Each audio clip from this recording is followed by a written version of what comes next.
नमस्ते साइंस के दीवानों।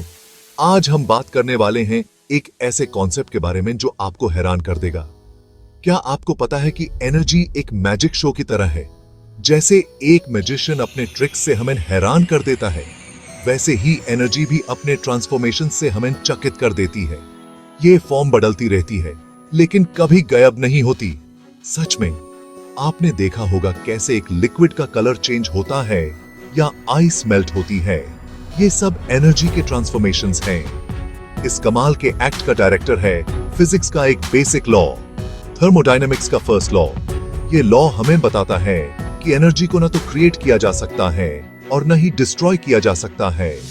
ये साइंस के सबसे इंपॉर्टेंट कॉन्सेप्ट्स में से एक है। जब आप इसे समझ जाते हैं तो आपको दुनिया के काफी सारे फिनोमेना समझ में आने लगते हैं। और बिलीव मी, ये सुनने में जितना बोरिंग लगता है उतना है नहीं।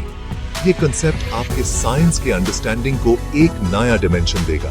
ये है एनर्जी की अमेजिंग दुनिया के बारे में और कैसे ये हमारे आंखों के सामने हर वक्त ट्रांसफॉर्म होती रहती है। सोचो, दिन से रात में बदलना, ये सब एनर्जी के ट्रांसफॉर्मेशंस हैं। एनर्जी हर जगह है, सूरज की गर्मी से लेकर खाने तक जिससे आपको एनर्जी मिलती है। जब आप सुबह उठकर सूरज की रोशनी देखते हैं या अपना फेवरेट मील खाते हैं, आप एनर्जी के ट्रांसफॉर्मेशंस को एक्सपीरियंस कर रहे होते हैं। थर्मोडायनामिक्स का फर्स्ट लॉ हमें बताता है कि एनर्जी को ना तो क्रिएट किया जा सकता है और न ही डिस्ट्रॉय। Mind blowing, right? ये लॉ हमें यह भी बताता है कि एनर्जी हमेशा कंजर्व रहती है। वो सिर्फ एक फॉर्म से दूसरे फॉर्म में बदल सकती है। जैसे पानी उबलकर स्टीम बन जाता है या विंड टरबाइन हवा से इलेक्ट्रिसिटी जनरेट करता है। ये सब एनर्जी के ट्रांसफॉर्मेशंस हैं। ये एनर्जी ट्रांसफॉर्मेशन के नेवर एंडिंग गेम की तरह है। जैसे एक रोलर कोस्टर राइड कभी खत्म नहीं होती, वैसे ही एनर्जी के ट्रांसफॉर्मेशंस भी हमेशा चलती रहती हैं। सो नेक्स्ट टाइम जब आप किसी भी एनर्जी ट्रांसफॉर्मेशन को देखें, याद रखें ये सब एक मैजिक शो का हिस्सा है। अब इस फंडामेंटल लॉ को छोटे छोटे पीसेस में समझते हैं। यह लॉ हमें बताता है कि कैसे हर चीज एक दूसरे से जुड़ी हुई है और कैसे हर एक्शन का एक रिएक्शन होता है।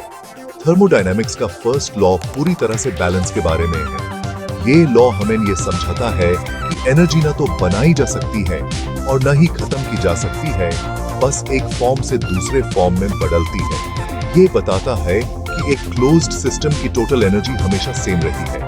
मतलब अगर सिस्टम के अंदर एनर्जी बढ़ रही है तो कहीं ना कहीं से एनर्जी आ रही है, और अगर एनर्जी कम हो रही है तो कहीं ना कहीं जा रही है।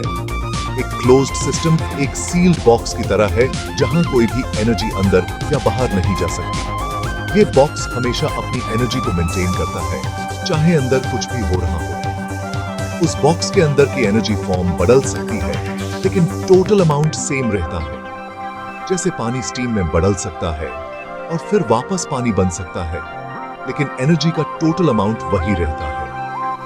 हम इस फंडामेंटल प्रिंसिपल को एक सिंपल इक्वेशन से एक्सप्रेस कर सकते हैं, du equals q minus w। ये इक्वेशन हमें बताती है कि सिस्टम की इंटरनल एनर्जी में चेंज कैसे होता है। डोंट वरी, ये इतना स्कैरी नहीं है जितना लग रहा है। ये इक्वेशन बस एक तरीका है एनर्जी के बैलेंस को समझने का। du सिस्टम की इंटरनल एनर्जी में चेंज को रिप्रेजेंट करता है। जब सिस्टम के अंदर एनर्जी बढ़ती है तो du पॉजिटिव होता है, और जब एनर्जी कम होती है तो du नेगेटिव होता है। q सिस्टम में ऐड की गई हीट को रिप्रेजेंट करता है। जब हम सिस्टम को हीट देते हैं तो q पॉजिटिव होता है, और जब सिस्टम से हीट निकलते हैं तो q नेगेटिव होता है। और W सिस्टम के द्वारा किए गए वर्क को रिप्रेजेंट करता है।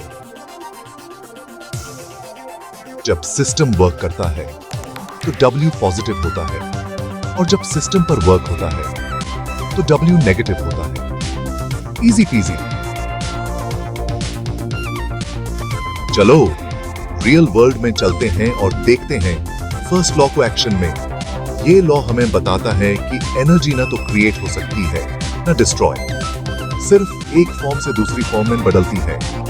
इमेजिन करो आप कार चला रहे हैं। पेट्रोल में stored chemical energy mechanical energy में कन्वर्ट होती है। जिससे कार मूव करती है। ये एनर्जी ट्रांसफॉर्मेशन का एक परफेक्ट एग्जाम्पल है। कार का इंजन गर्म हो जाता है, कुछ एनर्जी हीट के रूप में रिलीज करता है। देखा, एनर्जी ट्रांसफॉर्मेशन। ये हीट एनर्जी एनवायरनमेंट में डिसिपेट हो जाती है, लेकिन टोटल एनर्जी सिस्टम में सेम रहती है। या अपने मॉर्निंग कॉफी के बारे में सोचो, आप यूज गर्म करते हैं, थर्मल एनर्जी ऐड करते हैं। ये एनर्जी कॉफी के मॉलिक्यूल्स को एक्साइट करती है, जिससे वो गर्म हो जाती है। कॉफी खुद गायब नहीं होती, वो सिर्फ गर्म हो जाती है। ये भी एक एनर्जी ट्रांसफॉर्मेशन का एग्जाम्पल है। कॉफी के मॉलिक्यूल्स में एनर्जी स्टोर हो जाती है, सिस्टम में टोटल एनर्जी सेम रहती है, बिल्कुल जैसे फर्स्ट लॉ बताता है। कूल, हाँ? ये लॉ हमें हर जगह दिखाई देता है, चाहे वो कार हो या कॉफी कप। एनर्जी कभी वेस्ट नहीं होती, सिर्फ एक फॉर्म से दूसरी फॉर्म में बदलती है। सो नेक्स्ट टाइम जब आप अपनी कार चलाएं या कॉफी पिएं, याद रखें, आप एनर्जी ट्रांसफॉर्मेशन का हिस्सा हैं।